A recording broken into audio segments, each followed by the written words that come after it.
আমরা বিসিএস স্বাস্থ্য ক্যাডারের কর্মকর্তাগণ বাংলাদেশের বিদ্যমান আইন ও বিধির প্রতি অত্যন্ত শ্রদ্ধাশীল। দেশের প্রত্যন্ত ইউনিয়ন থেকে শুরু করে সর্বোচ্চ চিকিৎসা সেবা কেন্দ্র পর্যন্ত পদায়ন হওয়া এই ক্যাডারের প্রায় ৩৫,০০০ কর্মকর্তা দেশের স্বাস্থ্য ব্যবস্থার মূল মেরুদণ্ড। ক্যাডার সার্ভিস গঠন হওয়ার পর থেকে বিগত প্রায় ৪০ বছর ধরে আমরা দেশের মানুষকে নিরবিচ্ছিন্নভাবে স্বাস্থ্যসেবা প্রদান করে আসছি এবং শত সীমাবদ্ধতা, বৈষম্য এবং অপ্রাপ্তি সত্ত্বেও আমরা দেশের জনগণকে সেবা প্রদানে কখনো পিছপা হইনি। বিগত কিছু বছর যাবৎ আমরা উদ্বেগের সাথে লক্ষ্য করছি যে সরকারি চাকরিবিধির গুরুতর লঙ্ঘন ঘটিয়ে ক্যাডার পদসমূহে ভিন্ন নিয়োগ বিধির আওতায় নিয়োগপ্রাপ্ত অ্যাডহক এবং প্রকল্প কর্মকর্তাদের পদায়ন ও পদোন্নতি দেয়া শুরু করেছে স্বাস্থ্য অধিদপ্তর এবং স্বাস্থ্য মন্ত্রণালয়ের কিছু দুষ্কৃতিকারী কর্মকর্তা।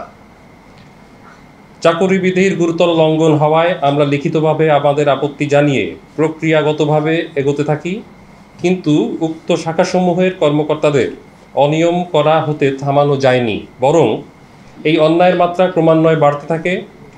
অদ্যাবধি প্রায় সহস্রাধিক বিধি বহির্ভূত পদোন্নতি, জনপ্রশাসনের নির্দেশনা অমান্য করে প্রায় ৫ শতাধিক বিধি বহির্ভূত পদায়ন এবং ক্যাডার কর্মকর্তাকে অ্যাডহক বেসিসে নিয়োগপ্রাপ্তদের অধীনস্থ করা ইত্যাদি কার্যক্রম চরম আকার ধারণ করেছে। এর ফলে আমরা মহামান্য সুপ্রিম কোর্টে ২০২২ সালে মামলা দাখিল করতেও বাধ্য হই। মামলার রুল জারি করা থাকলেও স্বাস্থ্য অধিদপ্তর ও মন্ত্রণালয়ের উক্ত চিহ্নিত অনিয়মকারী শাখার কর্মকর্তাগণ অ্যাডহক ও প্রকল্প কর্মকর্তাদের পক্ষে অবৈধ ও বিধি বহির্ভূত পদোন্নতি আদেশ দেন এবং স্বাস্থ্য অধিদপ্তরের পদায়ন শাখা পুনরায় সেই সকল পদায়ন আদেশ জারি করেন।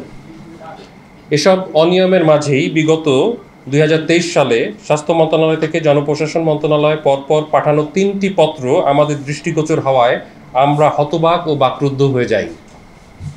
অসংখ্য মিথ্যা তথ্যগোপন ও ছল চাতুরির আশ্রয় নিয়ে স্বাস্থ্য মন্ত্রণালয়ের পার্ট ২ শাখার তৎকালীন দায়িত্বপ্রাপ্ত কর্মকর্তা, অ্যাডহক ও প্রকল্প তথা ২০২২ সালে এনক্যাডার্ড হওয়া কর্মকর্তাদের পক্ষে চাকুরিতে পদোন্নতি সহ সকল ধরনের পরীক্ষা এবং প্রশিক্ষণ মাফ করে দেওয়ার অনুরোধ জানিয়ে জনপ্রশাসন মন্ত্রণালয়কে পত্র পাঠান এবং উক্ত পত্রসমূহেই তাদের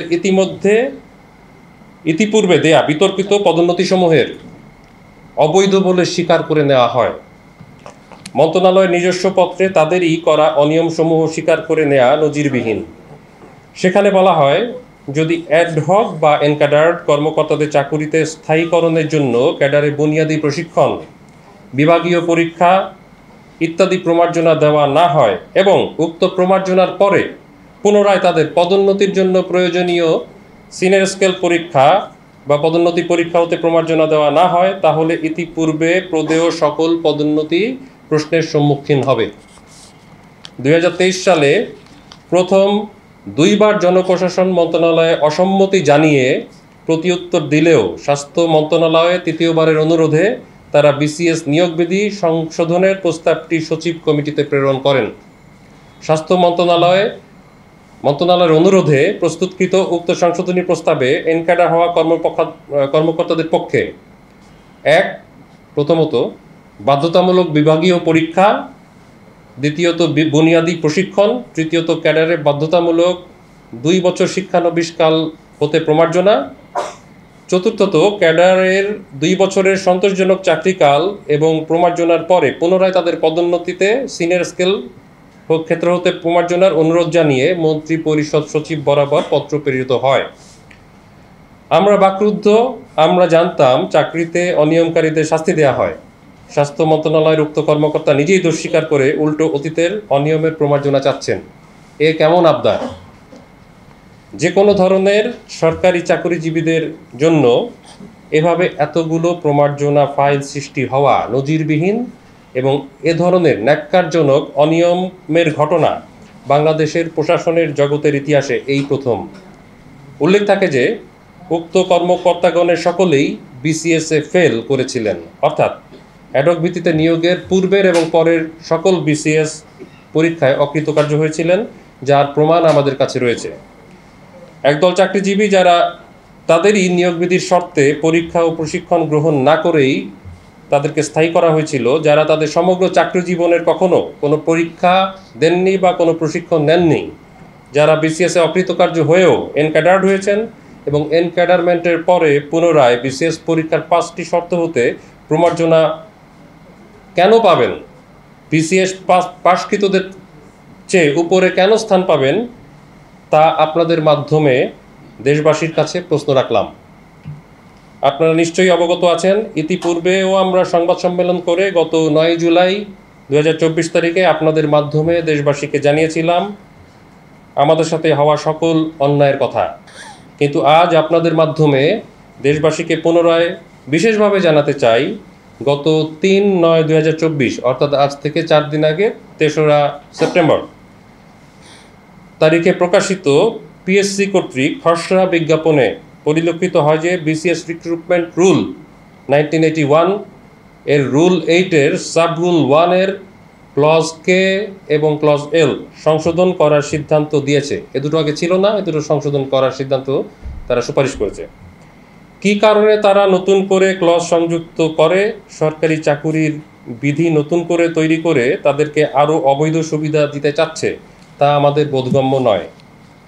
এসব কারণে 35,000 ক্যাডার কর্মকর্তা সংক্ষুব্ধ। আমরা মাননীয় প্রতিমন্ত্রী, গত সরকারের মাননীয় মন্ত্রী, প্রতিমন্ত্রী, মন্ত্রী পরিষদ সহ এই সরকারের উপদেষ্টা, মাননীয় উপদেষ্টা সহ সরকারি কর্ম কমিশন সহ সংশ্লিষ্ট সকল দপ্তরগুলোতে স্বাস্থ্য অধিদপ্তর ও স্বাস্থ্য মন্ত্রণালয় সকল অনিয়ম লিপিবদ্ধ করে জমা দিয়েছি, যার প্রাপ্তি স্বীকারপত্র আমাদের কাছে রয়েছে। সকল প্রমাণ থাকার পরেও প্রশাসনিক উন্নয়ন সংক্রান্ত সচিব কমিটি উক্ত প্রমার্জনার ফাইলে নীতিগত অনুমোদন দিয়েছেন। উক্ত ফাইলটি জনপ্রশাসন মন্ত্রণালয় হয়ে সরকারি কর্ম কমিশন অর্থাৎ পিএসসিতে পুনরায় 3রা সেপ্টেম্বর তারিখে কমিশনের সুপারিশপ্রাপ্ত হয়ে বর্তমানে জনপ্রশাসন মন্ত্রণালয়ে আছে এবং এখানে গেজেট হওয়ার অপেক্ষারত। সরকারি চাকুরি বিধি লঙ্ঘনের আরও একটি ইতিহাস সৃষ্টির পথে। এগুলো আমাদের স্বাস্থ্য ক্যাডারের সাথে চরমতম অন্যায়। আমরা অন্যান্য সকল ক্যাডারকে আমাদের সাথে হওয়া অন্যায়ের বিরুদ্ধে সোচ্চার হওয়ার অনুরোধ জানাচ্ছি। বিসিএস ক্যাডারকে অ্যাডককৃত বা নব্য এনক্যাডারমেন্টকৃত কর্মকর্তাদের অধীনস্থ করার রেওয়াজ কোনো আইন বা বিধিতে সমর্থন করে না, এটা শতভাগ অবৈধ। এই অন্যায় ও জুলুম আমরা মানি না, মানব না। আমাদের দাবি, সকল প্রকার অবৈধ স্থায়ীকরণ আদেশ বাতিল করতে হবে। এটা পয়লা দাবি 1। দ্বিতীয় দাবি, সকল ধরনের অবৈধ পদোন্নতি বাতিল করতে হবে। 3, সকল ধরনের অবৈধ পদায়ন বাতিল করতে হবে। 4, চলমান প্রমার্জনার সকল প্রক্রিয়া স্থায়ীভাবে বাতিল ঘোষণা করতে হবে। 5, এ সকল অনিয়মের সাথে জড়িতদের বিরুদ্ধে তদন্ত সাপেক্ষে বিধি মোতাবেক কঠোর শাস্তি নিশ্চিত করতে হবে। প্রিয় সাংবাদিক বৃন্দ, আমাদের সাথে থাকার জন্য আপনাদেরকে আজ ধন্যবাদ জানাচ্ছি। পাশাপাশি আশা করছি অতীতের মতো সবসময় আমাদের সাথে হওয়া সকল অন্যায়, অবিচার, দুর্নীতি ও বৈষম্যের বিরুদ্ধে আপনাদেরকে আমরা পাশে পাব। পাশাপাশি সারা দেশে হেলথ ক্যাডার অ্যাসোসিয়েশনের জন্য বিভিন্ন ইউনিট গঠন হচ্ছে, সেই ইউনিটে অন্তর্ভুক্ত হয়ে আমাদের দাবি জোরালো করার জন্য আপনাদের মাধ্যমে সারা দেশের সকল হেলথ ক্যাডারকে আমরা আহ্বান জানাচ্ছি। মেধাভিত্তিক চাকরি পাওয়ার জন্য শুরু হওয়া যে আন্দোলনের ফসল আজকের বাংলাদেশ, সেখানে কোনো অন্যায্যতা ও অনিয়ম স্থান পেতে পারে না।